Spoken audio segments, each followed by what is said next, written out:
প্রিয় দর্শক, আপনারা জানেন যে বেশ কিছুদিন ধরে বাংলাদেশে কোটা বিরোধী আন্দোলন চলছে। এই আন্দোলন দেশের বিভিন্ন স্থানে ছড়িয়ে পড়েছে। এ পর্যন্ত ৩০ জন নিহত হওয়ার খবর আমরা পেয়েছি। তবে এ সংখ্যা আরো অনেক হতে পারে, কারণ সরকার পক্ষ থেকে এই বিষয়টি পরিষ্কার করা হয়নি।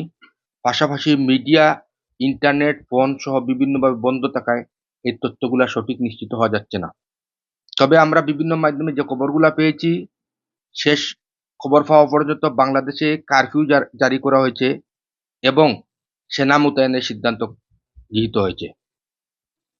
শুক্রবার রাতে গণভবনে ১৪ দলের বৈঠকে সেনা মোতায়েনের সিদ্ধান্ত হয়। বৈঠক শেষে প্রধানমন্ত্রীর প্রেস সচিব মাইনুল ইসলাম খান বিষয়টি নিশ্চিত করেছেন।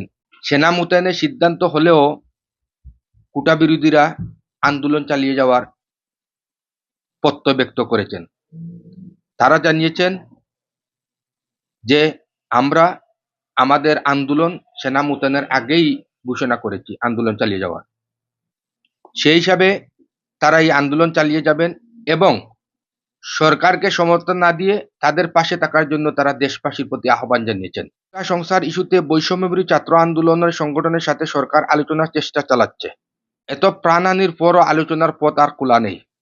শুক্রবার সন্ধ্যায় বিবিসি বাংলাকে বৈষম্য বিরোধী ছাত্র আন্দোলনের অন্যতম সমন্বয়ক নাহিদ ইসলাম বলেন, ছাত্র হত্যার বিচার না করা হলে আমাদের আন্দোলন অব্যাহত থাকবে।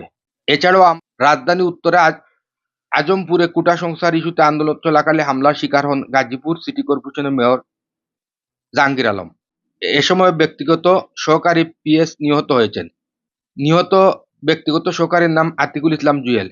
সাবেক মেয়র জাহাঙ্গীর আলমের প্রেস সেক্রেটারি মাজারুল ইসলাম মাসুম বিবিসি বাংলাকে এই বিষয়টি নিশ্চিত করেছেন। এলে টঙ্গী থেকে উত্তরার দিকে একটি বহরের সাথে যাওয়ার সময় জাহাঙ্গীর আলমের উপর হামলার ঘটনা ঘটে। পরে তিনি হাসপাতালে গেলে সেখানে হামলা চালায় আন্দোলনকারীরা। প্রিয় দর্শক, আমরা আসলে চেষ্টা করেছি এই বিষয়গুলা এই মুহূর্তে নিশ্চিত হওয়ার, কিন্তু বাংলাদেশের পরিস্থিতি আমরা যতটুকু জানতে পেরেছি এর চাইতে ভয়াবহ অবস্থা বিরাজ করছে। বিভিন্ন জায়গায় দেশের বিভিন্ন স্থানে সহিংসতা ছড়িয়ে পড়েছে।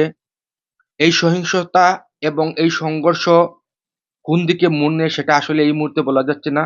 তবে বাংলাদেশের পরিস্থিতি যে ভয়াবহ, বাংলাদেশ বিশ্ব থেকে যে বিচ্ছিন্ন হয়ে পড়েছে, একটা যুদ্ধ অবস্থা বিরাজ করছে, সেটারই আলামত। এই কোটা আন্দোলনকারীদের পক্ষে অবলম্বন করে ব্রিটেন, ভারত, আমেরিকা সহ বিভিন্ন জায়গায় আন্দোলন চালিয়ে যাচ্ছেন, তাদের প্রতি একাত্মতা পোষণ করছেন বিভিন্ন সংগঠন। এই আন্দোলনে সময় সংবাদ কাভার করতে গিয়ে আমাদের ২ জন সাংবাদিক নিহত হয়েছেন এবং প্রথম আলো সাংবাদিকের উপর হামলার ঘটনা ঘটেছে। এছাড়া অসংখ্য সাংবাদিক আহত হয়েছেন। আমরা আপনাদেরকে পরবর্তী আপডেট পেলে জানানোর চেষ্টা করব। খালেদ মাসুদ রনি, বাংলাদেশ24.com, লন্ডন।